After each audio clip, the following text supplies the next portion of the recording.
taken care of. There was something about that story that I thought was so awesome, Margie. And We got him on the horse to the funeral home. That's right. Yeah, he was out. He was out at the grave. He was at a graveside and fell. And who knows how long he laid there. And finally, somebody in one of the little scooters or golf carts, they find him, and so they take him back to the funeral home, the building part, and they kind of patch him up. And here's what he said. He goes, "At least they didn't embalm me." That man walks in the light. So pray for Mr. Lynn, and also Jim Singleton. I went to see him yesterday in the hospital. He's going to be okay. He thought he was dying. In fact, he was going down the hall stumbling, saying, "Mama, I'm dying. Mama, I'm dying." And bless her heart, Dot, when I got there yesterday, she was just so afraid. But they did. Everything's fine. All right. I saw Margie, and I remember, oh God, that was funny, and I thought I got to tell you. Okay. So where was I? Joy, and He becomes my glory. Okay. Yeah, my life ought to be characterized by joy, and He becomes my strength. Watch how these go together, okay? So he talks about joy and he talks about strength. There's another place that says, the joy of the Lord is my strength. See how that, listen, God, I'm telling you, this is the most thrilling, exciting, you got to just dig in. It's like these dots, and you connect them, and it's just so, okay, anyway, all right. I was past that. Even in my darkness, in my deep hurts and disappointments, light dawns and leads me through dark times. So, I'm going to have a dark time, but if you are staying in a dark time, you need to check the light. It doesn't say that you're not going to, you are, but it says He leads us out of them. Okay? So it's okay. Listen to me. It's okay to hurt. It is. We have bought a lie that says that we shouldn't hurt because we love Jesus. He said we were. Somebody lied to you. And when you hurt, it ought to hurt deeply. It should. Don't medicate it. Don't try to get rid of it. Let it hurt. Because on the opposite side of that pain, that depth of your hurt is that height of your joy. One time Terry was crying and someone said to her, don't cry. And we got in bed that night. I go, cry your eyes out.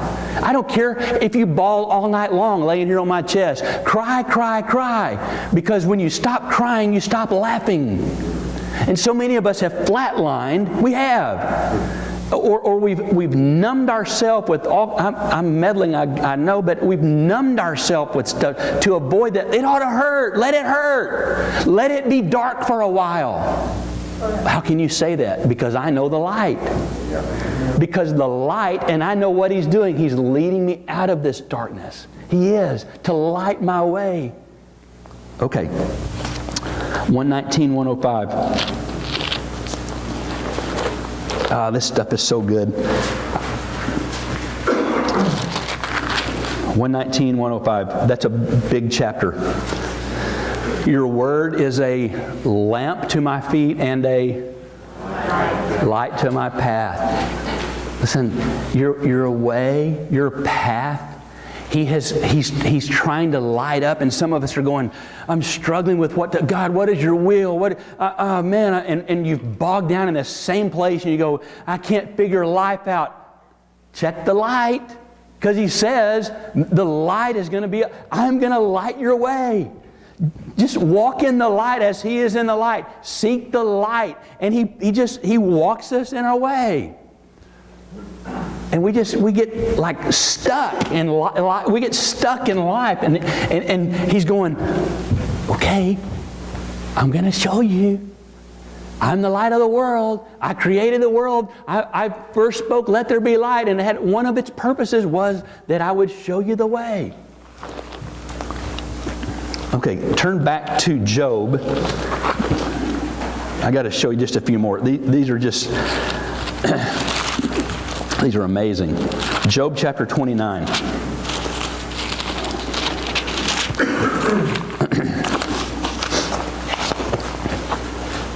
Are you there? Okay. I'm just going to start, and then I'm going to just get to verse 3, and then we'll move quickly. Job continues his discourse. How I long, listen to him, how I long for the months gone by, for the days when God watched over me. Okay, something's up, right? How I long for the days when, apparently there's a light problem. Hear him? I long for the days when God watched over me, when His lamp shone upon my head, and by His light I walked through darkness. Oh, for the days when I was in my prime, when God's intimate friendship blessed my house. Okay, watch this. This is awesome. Okay, so we're keeping this list going, okay? So in verse 4, one of the benefits of walking in the light is an intimate fellowship and friendship with God. Do you have that? If not, check the light. It's a byproduct. A byproduct of, okay, what we define light is the presence of God. So the presence of God in my life, seeking Him, pressing into His presence. One of the things that I ought to have this incredible relationship, friendship with Him. Okay? Verse 5, and so he's talking about, I long for those days when the Almighty was still with me and my children were around me. So it affects my household. The light that I walk in affects my household. Verse 6, when my path was drenched with cream and the rock poured out for me streams of olive oil.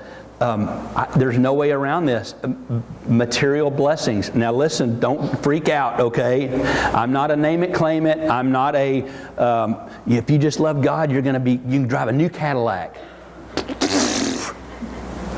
But walking with Him affects me in my economics. It does.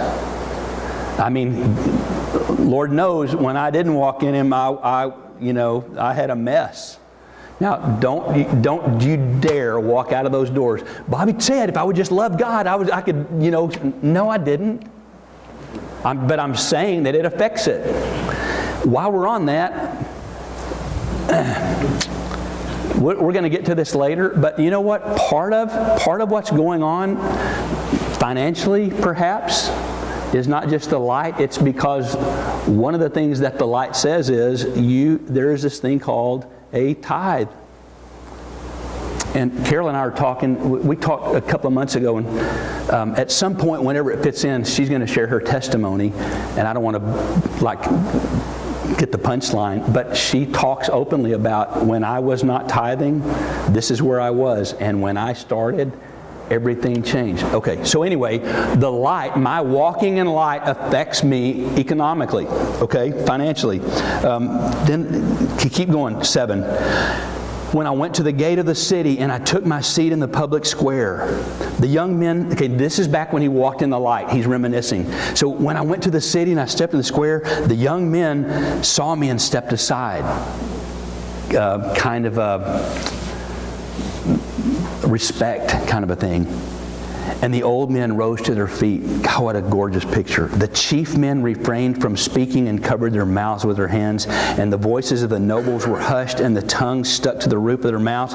Whoever heard me spoke well of me, and those who commended me, those who saw me commended me, because I rescued the poor who cried for help and the fatherless who had none to assist him. So those verses 7 through 11, one of the benefits is my relationships with you. My relationship with you, Linda, has a whole lot to do on us walking in the light. It does. And when one of us is out of fellowship with the Father, guess what? Guess what our relationship's going to be?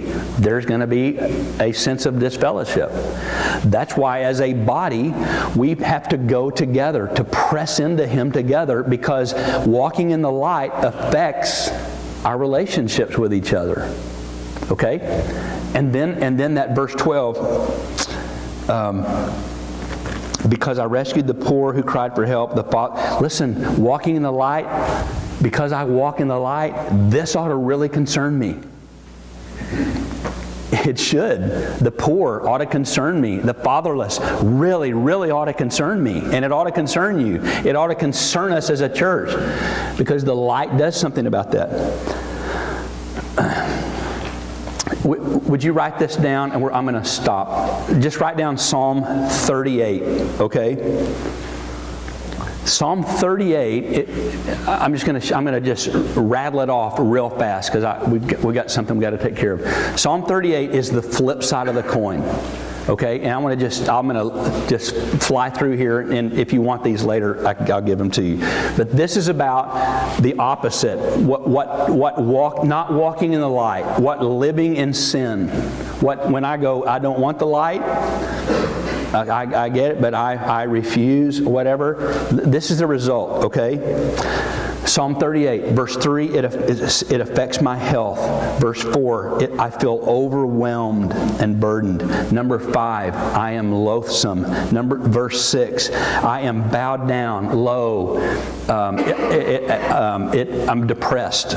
Verse 8, I have anguish of heart. Verse 10, a troubled heart and failing strength. Verse 17, I feel like a failure. Would you throw your hands up? I told you I'd give it to you. Okay, verse 18, I'm troubled.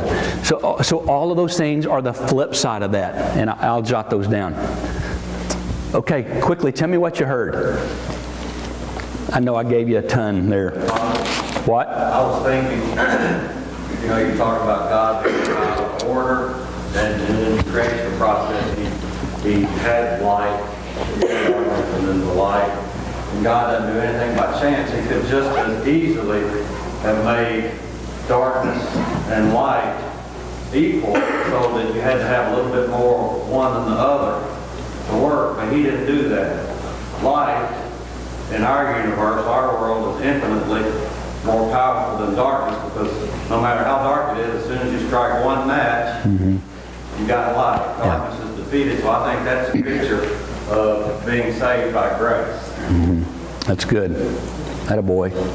We're going to get to, in verse, 4 verses later. No. Anyway, I got it. It's all confused. I've been just anyway. But we're going to talk about when He took that light and gave it to the stars and the moon. It's just incredible. Okay, good. What else did you hear? Thanks, Eric. God is light. God is light. What? Days are built upon days. Days are built upon days. Good. That a girl. Victor today is full of chaos. There's no indication that God didn't have charge over yesterday. Wow.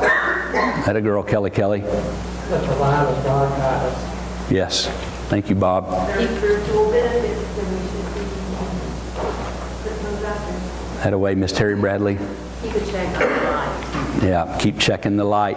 That a girl. I can drive a Cadillac. Oh, golly. I'm going to roll you up and down this aisle. Good grief. Stoney said, I heard I can drive a Cadillac. Did you drive your truck today? It's at Sears. Huh? It's at Sears. With getting new tires? No. Oh, because it's going to need some. All right.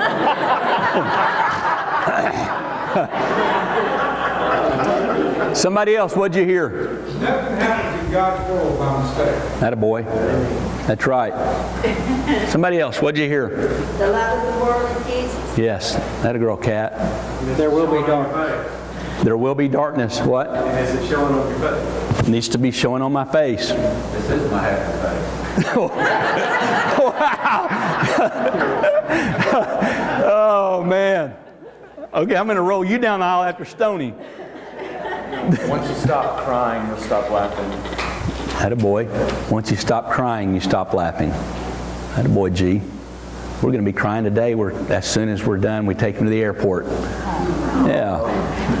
Won't be much laughing today. I'm playing.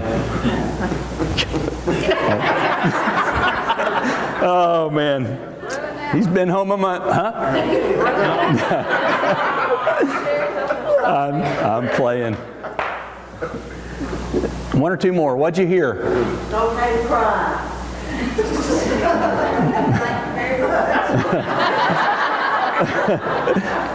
You slide down toward your mama. Yeah.